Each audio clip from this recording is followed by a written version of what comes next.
HOA tried to punish us. Told us to stop them if we can. Malicious compliance cost them 16% of the annual HOA income. And the cameras are still installed today.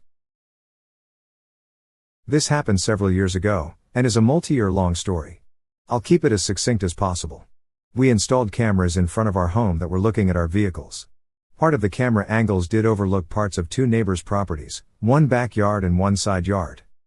The cameras were battery operated and had a function where you could gray out areas that you didn't want to film.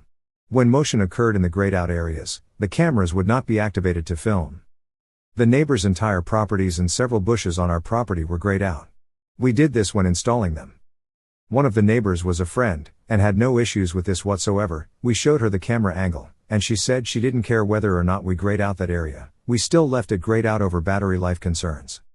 The other neighbor's name was Karen, not really, but we all know why I chose that name. Karen was on the HOA board and, as you can imagine, we didn't get along with Karen or the HOA board. We told Karen about the camera and showed her the grayed out areas at the same time that we told our friendly neighbor about it. It was simply an FYI conversation. We are not on friendly terms, not an asking permission conversation. She told us to take the cameras down immediately or we would regret it. About a week after we hung the camera up, we got a notice from our HOA that we were violating the bylaws. The bylaw in question? A nuisance to your neighbor's bylaw. There wasn't a specific bylaw preventing placement of cameras, so this is all they could find to try to punish us. We responded with a letter detailing how we were not violating any bylaws or laws in general, and asked them to cease and desist. We all know how these stories go though. They did not cease. And they did not desist. Their first response? The HOA has the right to enforce these bylaws. Try to stop us, if you think you can. These types of responses were, unfortunately, quite common from this board. We entered this battle with one goal in mind, to cost them as much money and time as possible. The HOA hired a lawyer specifically to fight us. To my knowledge, this has not happened to any other residents. In the following 4 months we ended up costing the HOA over $4,000 in lawyers' fees fighting this battle. For reference, the entire HOA income was $25,000 a year.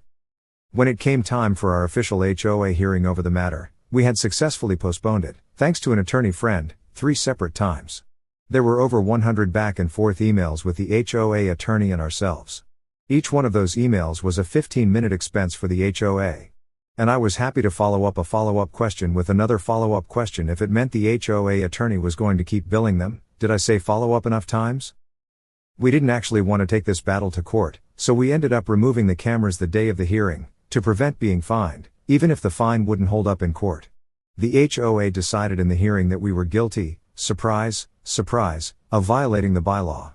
They couldn't fine us, as the bylaws don't allow a fine until after a hearing has been held, and the cameras were already removed. In the end, the punishment was a sternly written piece of paper on the attorney's letterhead, delivered via certified mail, that stated that we were not allowed to place a camera on our home that had the potential to invade a neighbor's privacy. Keep in mind, the letter specifically stated the camera could not be placed on our home. We left the cameras off of the home for about 4 months, until the annual HOA meeting. You should have seen the look on the HOA board's faces when I asked them to explain the $4,000 line item for attorney's fees that simply stated title searches. Attorney fees. The board actually tried to hide the fact that they spent $4,000 trying to fight us over a couple of cameras by putting the fees in as title searches. Needless to say, that meeting did not go well for them. About half of them lost their positions on the board. The other half, including Karen, unfortunately, remained on the board. About a week after the annual meeting, we installed new cameras, facing the same direction as the prior cameras. Only this time, we installed a post in the ground and mounted the cameras to that post. The admonishment we received after the hearing specifically stated that we were not allowed to install cameras on our home, and said nothing about putting them on a post. They did send a letter to try to tell us to remove the cameras, but a sternly worded response indicating that we were prepared to fight them actually worked this time around. I guess they didn't want to spend another $4,000 fighting us. We didn't receive any follow-up responses. And the cameras on the post are still installed to this day, over 2 years and running strong. Business class upgrade, if there is room. I used to work at a regional airline. The jet we used for our flight to the big city had 6 business class seats. The business class service was really good for a 2-hour flight. It included a full bar service, a hot meal, warmed bread basket, followed by a trolley with dessert and signature coffee. The good old days. One of our regular travelers was a local business owner who was just a slimy businessman, SB. He had a reputation for making a lot of money from some pretty shady deals over the years. We would roll our eyes when we saw him coming to the check-in counter because he would always name drop and ask for special treatment. He always used the business class check-in line even though he was usually in economy. He didn't have frequent flyer status, but he was buddies with one of the airline executives and always let us know this fact when he checked in by making sure to tell us that he was good friends with Vice President Karen. He would always ask for free upgrades, extra baggage, not charging a change fee, last-minute discounts, etc. If he didn't get what he wanted, he immediately called Vice President Karen, who would usually then call us and approve whatever it was he wanted. So one day slimy businessman checks in for his flight to the big city and of course name drops and asks for a free upgrade to business class because I'm friends with Vice President Karen and said it would be okay. He was traveling on a discounted ticket that was not eligible for upgrade even if he did have an upgrade coupon, which he didn't. I informed him that he was not eligible for any upgrade on this ticket and gave him his boarding pass and sent him on his way. Of course he flips open his cell phone and immediately calls Vice President Karen. Within 2 minutes the phone at the check-in desk rings and it's Vice President Karen authorizing me to override the policy to upgrade slimy businessmen to business class with no upgrade coupon required if there is room. The flight that day wasn't that busy and only one person booked in business class, leaving 5 open seats. I was really irritated, but I begrudgingly put slimy businessmen on the upgrade list anyways. He returned to the check-in counter and picked up his standby boarding card and gave me that smug told you so look. But then what Vice President Karen said clicked with me. If there is room. The next passenger I checked in was a super nice lady, big smile, friendly, please and thank you. Oh, thank you so much for checking my bags to my connecting flight, that's so nice of you. I was taking my time and we were chatting a bit since it wasn't that busy. She was a teacher going on a trip to see her family and it was her first visit with them in over a year and was going to meet her new little nephew for the first time. She was overjoyed just to have the time off to travel. I typed in a few things into the computer to make it look like I was checking something about her connecting flights and then said, "Oh, you have been selected today to receive a free upgrade to business class." She was shocked. I've never flown business class in my life. This is so amazing. At that time we were rarely questioned if we upgraded someone without a certificate.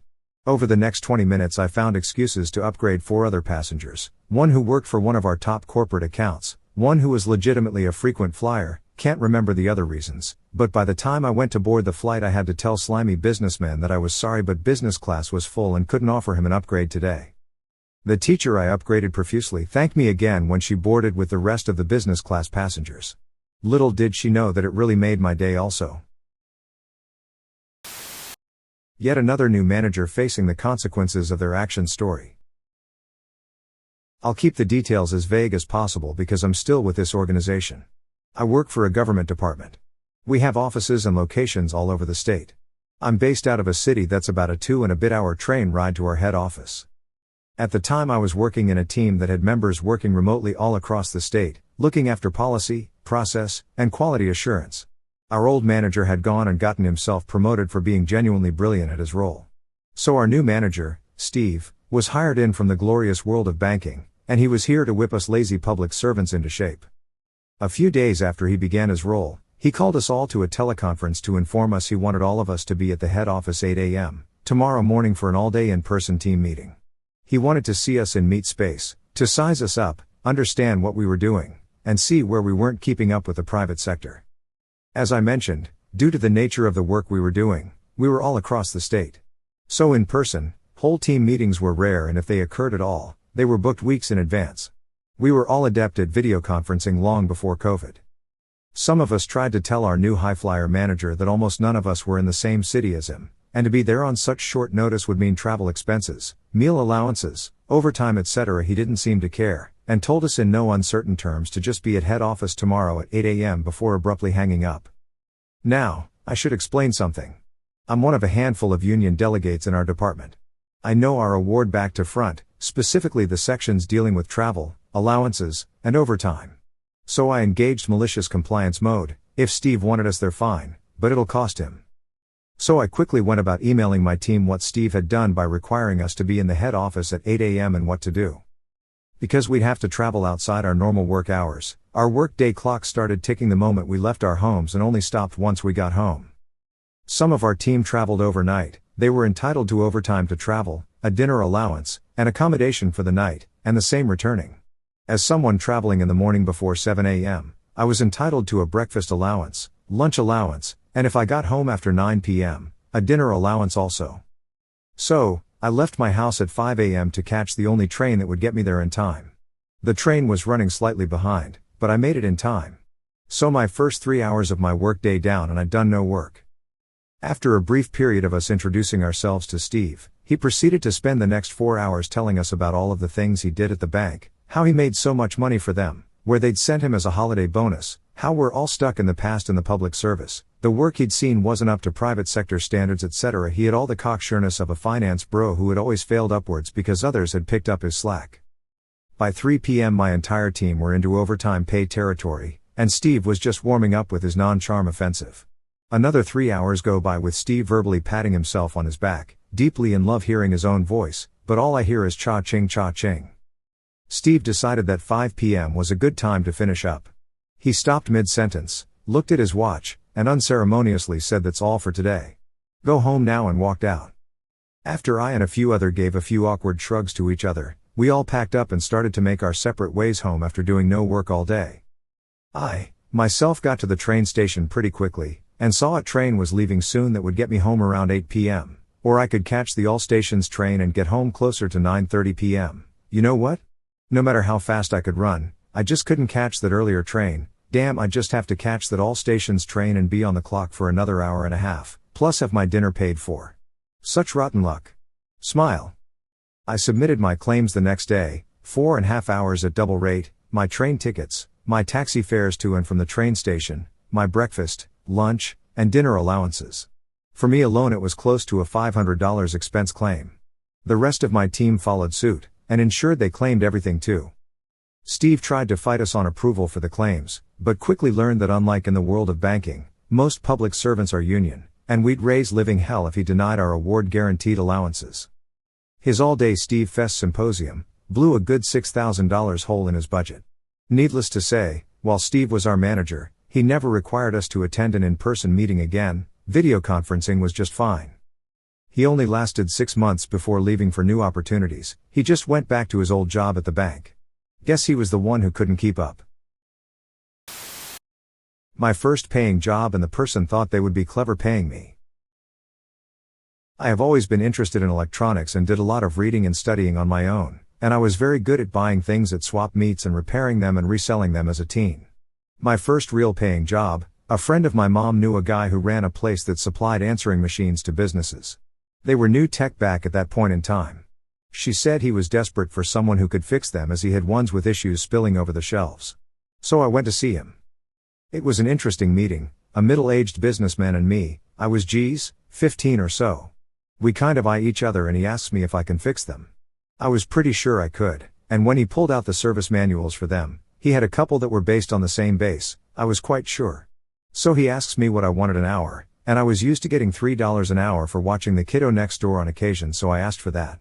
He pondered that for a minute and made me an offer I could not refuse, $10, cash for each one I fix. I quickly agreed to stop by after school the next day with my tools to dig in. The next day I show up and he takes me in the back, and sure enough he has a couple big sets of industrial shelves overflowing with the things. I start pulling them off and looking at them. He gives me a smile and drifts off and leaves me to it. I quickly discovered this guy had no tech skills whatsoever. None, nada. Most of them had a brainlessly simple problem. The outgoing message was kept on a big loose loop of tape with a metallic splice at the end/beginning that went past 2 posts and that told the thing the tape had went all the way around and to stop and turn on the cassette recorder for the incoming message. The splices and the posts got dirty and did not make good contact, and the tape would just go on forever. About 3 minutes with some alcohol and a Q-tip cleaning those parts as well as the other things in the tape path not only had them going again but sounding like new. I cleaned the front panels up with some spray cleaner and hit the wooden cases with some lemon pledge and they would look like new. I spent more time carefully coiling up the power cords than repairing them, but when I was done they looked and sounded like new. The owner came back to check on me a couple hours later to see if I was going to be able to crank one out for him that night, and I pointed to a pile of 5 or so and told him to check them out. His eyes just about popped out of his head. I got near 10 done a night for a while. It did slow down a bit once I got the easy ones knocked out, but I just kept picking the low-hanging fruit and learning more and more about them, and getting deeper and deeper into them. He also had units coming in all the time, so I did still have some easy ones mixed in with the bunch.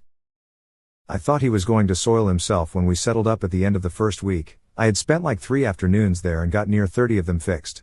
It was a really good payday. He was not super happy with our agreement, but he had proposed it and he had someone who was kicking ass getting them fixed, so he was cornered into honoring it. It was not lost on him that he could have been paying me like $12 a night and I would have been happy with that, but he thought he would get the better of me.